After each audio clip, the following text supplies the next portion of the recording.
de Boruto et comme chaque lundi, on se retrouve donc aujourd'hui pour l'actualité, c'est-à-dire pour l'épisode numéro 139 et donc on va rencontrer une nouvelle team de Boruto, donc une team qu'on connaît depuis le début mais qu'on n'a jamais vraiment parlé, qui n'ont jamais vraiment eu d'épisode à eux. Donc on va s'attarder sur l'équipe de Anko, Dochio et Tsuru, donc composée de deux filles et d'un garçon. Et on va s'arrêter sur cet épisode, plus particulièrement sur une des filles, celle qui a des gants qui montent comme Sarada juste ici, sauf qu'il cache toutes ses mains. Toutes les parties de ses mains. On se retrouve pendant une mission où ils doivent capturer un lapin qui s'est perdu, mais ils n'y arrivent pas, le lapin fuit, et c'est à ce moment-là donc que les personnages se séparent en deux groupes. En fait, il y a Anko d'un côté et Tsuru et Doshio l'autre, et qui lui disent avec beaucoup de maladresse mais sans vouloir la blesser, qui lui disent qu'ils ont peur de elle, ils ne savent jamais si ses mains vont se mettre à surgir, etc., mais tout en étant maladroit. Et il ne voulait vraiment pas la blesser ni quoi que ce soit, et donc c'est à ce moment-là que Anko perd le contrôle donc, de ses bras, et que donc ses gants se brisent, ses mains apparaissent et elles changent totalement d'apparence, ses yeux deviennent rouges, et on dirait pratiquement un monstre qui donc est sous le contrôle, n'est sous aucun contrôle en fait, elle n'arrive pas à se contrôler quand justement la puissance de ses bras se déchaîne, et donc ses camarades essayent de la calmer avec leur technique. Donc la technique d'Odoshu, donc le seul garçon de l'équipe, c'est des espèces de disques qui ont pour effet de vouloir stopper en fait, comme si c'était des lianes, de vouloir stopper l'adversaire, et la fille qui s'appelle Tsuru, l'autre fille de l'équipe, qui elle, grâce à ses cheveux, attaque. Mais ils n'arrivent pas à la stopper et donc ils sont obligés de prendre une aiguille qui anesthésie leurs camarades pour pouvoir la stopper. Et donc ils lancent l'aiguille qui justement la stoppe directement. Et ils se disent que vu qu'ils utilisent une aiguille à chaque fois pour la stopper pendant chaque mission pratiquement, et bien à force son organisme à elle, donc à Anko, ne supportera pas de se prendre une flèche anesthésiante à chaque mission.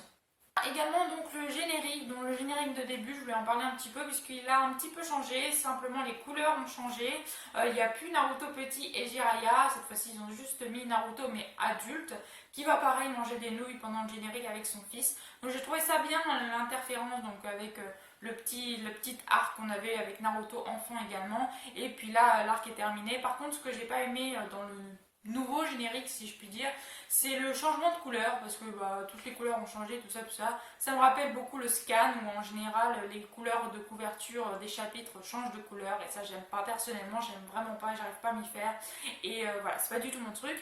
Donc j'ai pas aimé ce changement de couleur au niveau du générique. Par contre ce que j'ai bien aimé c'est justement la transition de Naruto enfant à Naruto adulte, comme ils l'ont changé.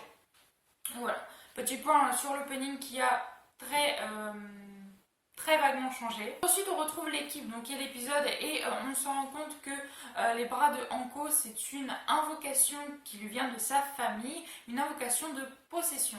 Donc en gros c'est une invocation qui prend possession tout simplement de la personne. Donc là en gros Anko elle aura toujours ces bras là et elle ne pourra pas retrouver en gros ses bras normaux, ses bras d'humain normal.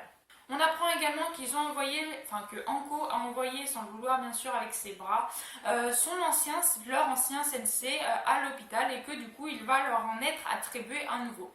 Nouveau qui n'est autre que Hibiki qui est là pour se charger en gros de la police de Konoha pour pouvoir faire des aveux, pour pouvoir obtenir des aveux, donc des ennemis que Konoha peut mettre en prison préalablement. Et donc c'est là qu'il montre sa démonstration grâce à Boruto qui était d'ailleurs avec eux. Il y avait la team d'Anko et la team aussi de Boruto. Et du coup, Hibiki serre la main de Boruto en lui disant « Qu'est-ce que tu as fait comme connerie récemment ?» Et Boruto ne veut rien lui dire, sauf qu'il n'arrive pas à résister à l'emprise, à la force de perception, de prestance en fait de Hibiki. Et du coup, il avoue qu'il a récemment mangé en cachette de sa mère.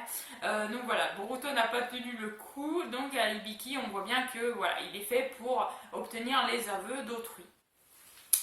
Et donc il dissout totalement l'équipe d'Anko et lui dit que Anko va venir donc avec Hibiki pour pouvoir justement faire un duo et que si jamais ses mains se reviennent à se remétamorphoser et à perdre le contrôle, eh bien il pourra utiliser une flèche anesthésiante.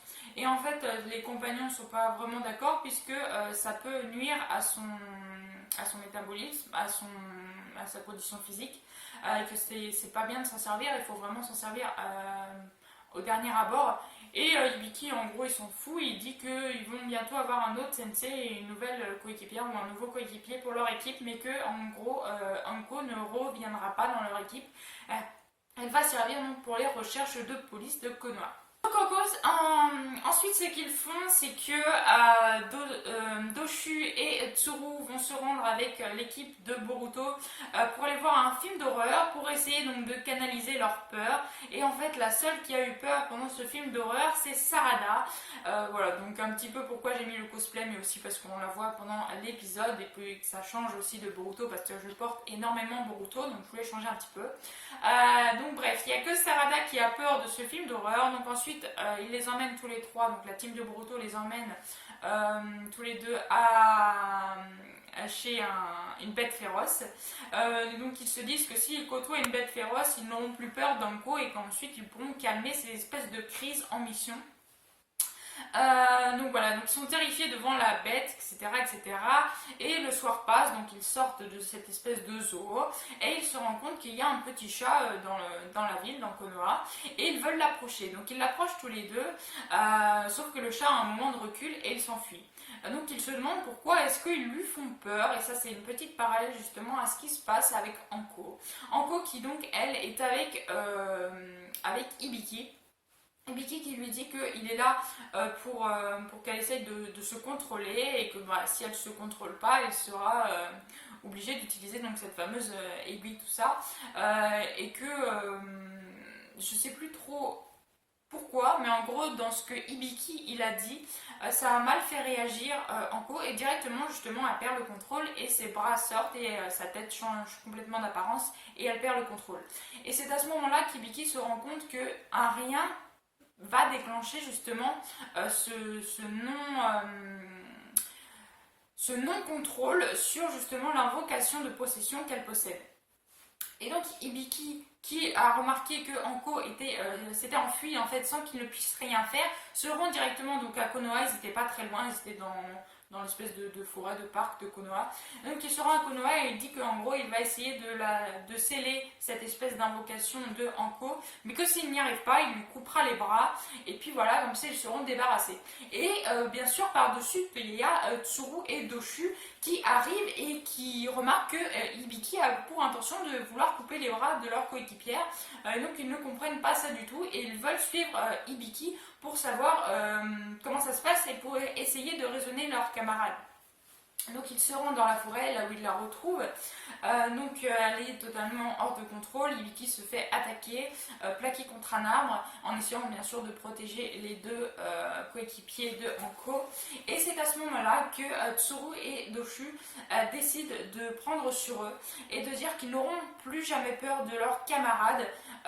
Ils se sont rendus compte, donc grâce à Hibiki, que la solitude avait pour but de faire justement jaillir la possession, donc l'invocation de possession de Anko, et que justement si elle n'avait pas senti cette solitude de la part de ses coéquipiers, jamais elle ne se serait transformée pendant la mission justement où il devait ramener le petit lapin.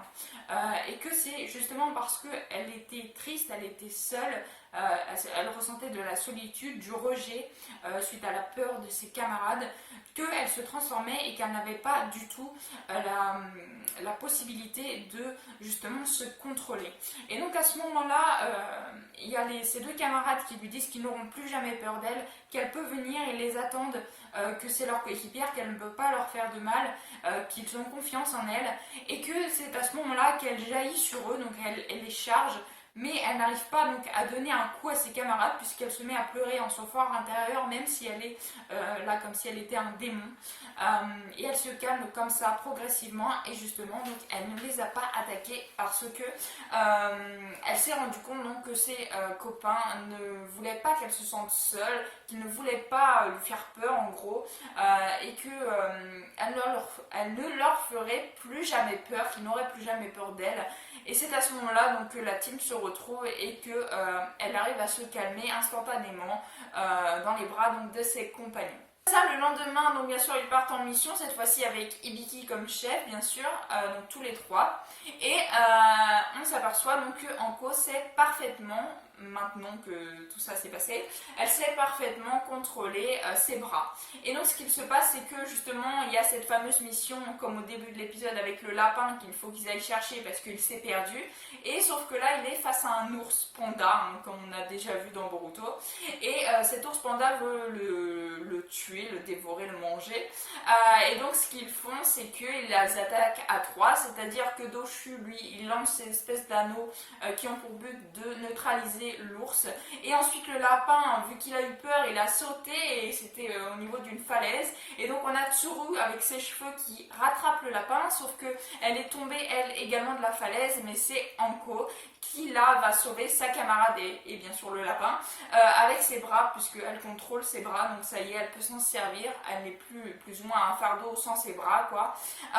Et c'est comme ça donc qu'ils réussissent la mission et que l'épisode se termine en apothéose avec la nouvelle team, donc enfin nouvelle team si on veut, puisque leur sensei d'avant, et d'ailleurs qu'on ne sait pas c'était qui, est à l'hôpital. Donc pour l'instant c'est Hibiki qui va être en charge de cette nouvelle team donc qui est conçue de Anko, de Doshu et de Tsuru. Voilà, donc petit épisode plutôt sympa, mais très sincèrement, il y en a eu des mieux. Par contre, ce que j'ai aimé, c'est que ça vient s'attarder sur une autre team. On s'est attardé sur la team d'Iwabe, de Sumire, un petit peu sur l'autre team, maintenant qu'il n'y a plus Sumire également.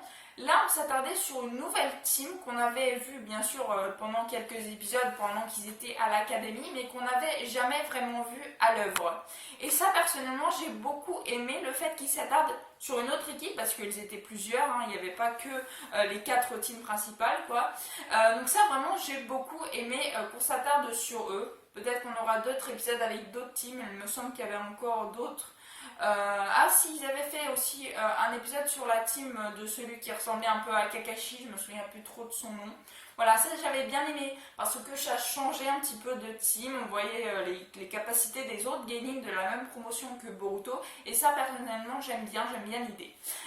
Et également on a eu aussi un nouvel ending dans cet épisode, ending que j'ai trouvé vraiment très respectueux du travail de Mikio Ikimoto, donc, qui est la nouvelle dessinatrice de Boruto, la dessinatrice initiale de Boruto, et je trouvais ça vraiment très respectueux vis-à-vis du dessinateur, puisque ce sont ces dessins que l'on retrouve, Boruto dessiné par cette personne, ce dessinateur, et d'ailleurs il a la tenue du scan dans l'ending. Donc est-ce que Boruto va avoir cette tenue là quand on va aller dans les épisodes du scan, vu que je vous ai dit fin janvier, donc après je pense l'épisode prochain, on aura un épisode vraiment sur le scan, sur la suite de Boruto, sur la partie vraiment de l'histoire de Boruto. Donc ça fait vraiment plaisir. Et voilà, donc pour moi c'est la question, est-ce que Boruto et les autres vont récupérer leur tenue initiale du scan, ou est-ce qu'ils vont garder celle qu'ils ont maintenant? Voilà, dites-moi ce que vous en pensez dans les commentaires, ça m'intéresse, même si c'est qu'une tenue, moi ça m'intéresse de savoir ce que vous en pensez.